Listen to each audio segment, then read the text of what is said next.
Stop up upset.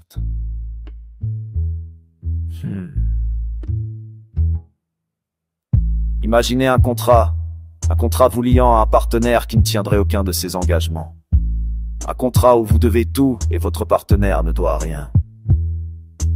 Mais un contrat dont vous continuez pourtant à respecter scrupuleusement et l'esprit et la lettre.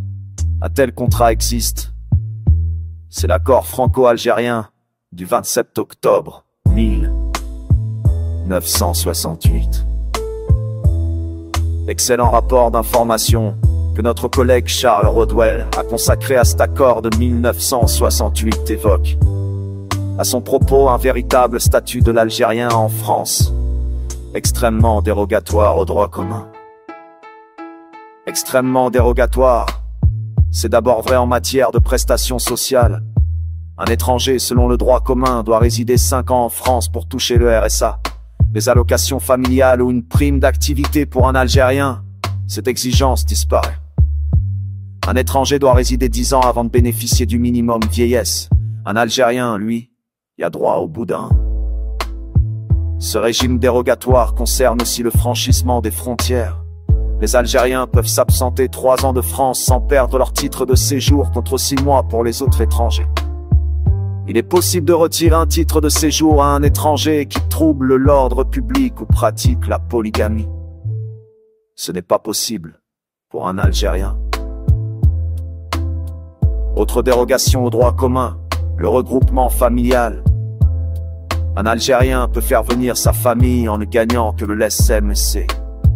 En incluant les aides sociales, là où le droit commun exige bien davantage. Plus étonnant encore, dans certains domaines, l'accord de 1968 avantage les Algériens par rapport aux Français.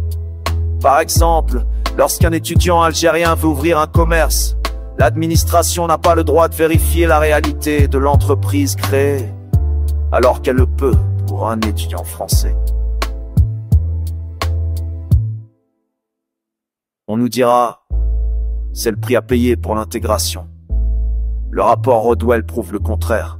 Le taux de chômage des Algériens est plus du double du taux national. Le taux d'emploi des immigrés algériens est inférieur de 14 points à la moyenne française.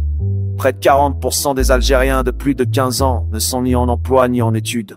Beaucoup vivent des aides sociales. Les femmes algériennes sont inactives à plus de 50%.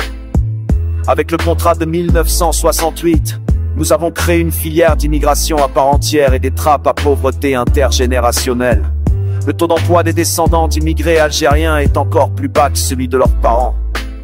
Les pompes aspirantes pour l'immigration et une pompe expirante pour nos finances publiques.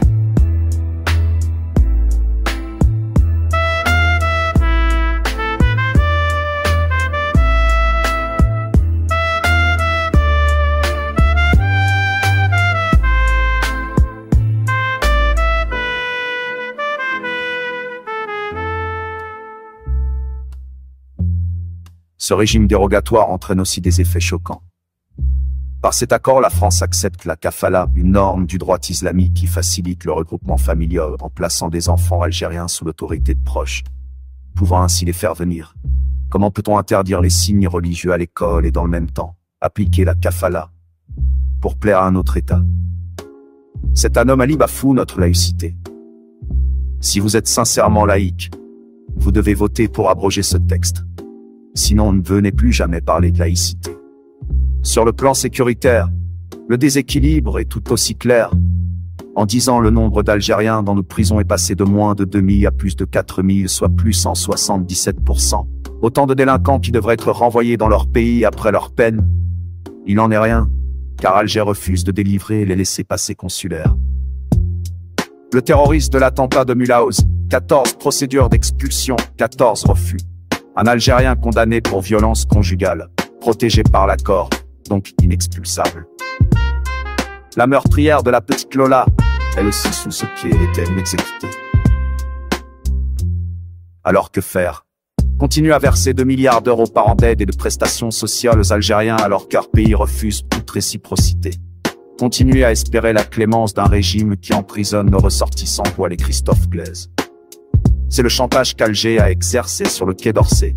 Le 26 juin dernier, il a supplié Nosailles de retirer le texte de leur niche parlementaire. Résultat, Boualem a été condamné encore plus durement. Chers collègues, nous ne devons plus tergiverser. Ce texte doit être adopté pour enjoindre au gouvernement de dénoncer l'accord franco-algérien de 1968. On nous dit, si on dénonce 1968, on revient aux accords d'Évian de 1962, donc à la libre circulation. C'est faux. En droit international, la dénonciation d'un traité bilatéral ne ressuscite pas automatiquement les traités antérieurs. L'article 59 de la Convention de Vienne le prévoit clairement. L'accord de 1968 n'a pas vocation à être perpétuel. Il date d'une époque de plein emploi. Ce n'est plus le cas. Et l'Algérie ne respecte pas ses engagements. Nous avons donc le droit de le renégocier. Si Alger refuse, alors le droit commun s'appliquera. Notre démarche est soutenue par 66% des Français. Ils attendent cohérence et courage. Et honnêtement, l'Algérie a pu perdu. Son PIB est 20 fois inférieur au nôtre. Elle ne peut pas se passer des visas de ses élites ni des flux financiers liés à la France. Nous devons donc dénoncer cet accord. Pas par hostilité envers le peuple algérien, mais par respect pour lui. Les Algériens ne doivent plus être d'étrangers à part, mais d'étrangers à part entière. En France, il ne doit y avoir qu'une seule catégorie d'étrangers hors Union européenne. Égaux en droit et en devoir. L'Algérie française, c'est fini. 63 ans après l'indépendance, il faut en accepter les conséquences. Traiter l'Algérie comme les autres pays.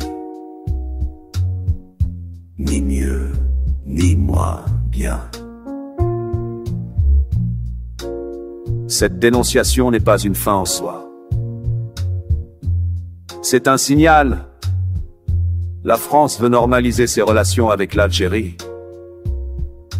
Plus aucun visa tant que Boualem, Sansal et Christophe Claise ne seront pas libérés. Plus aucun visa sans OQTF exécuté. Donnant. Désormais. Et à ceux qui crient au populisme ou à la démagogie, vous vous trompez. Ce que je propose, c'est que la France se respecte, en se faisant respecter. Enfin, je m'adresse à mes collègues. Aux Républicains, voterez-vous en cohérence avec Bruno Retailleau? Au Modem, suivrez-vous François Bayrou, qui admettait la nécessité de revoir l'accord? Aux Horizons, désavouerez-vous Édouard Philippe, qui voulait aussi mettre fin?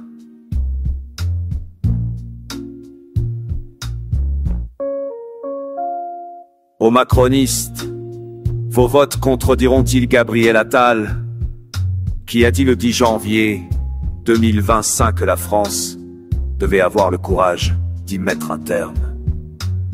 L'heure de la fermeté a sonné.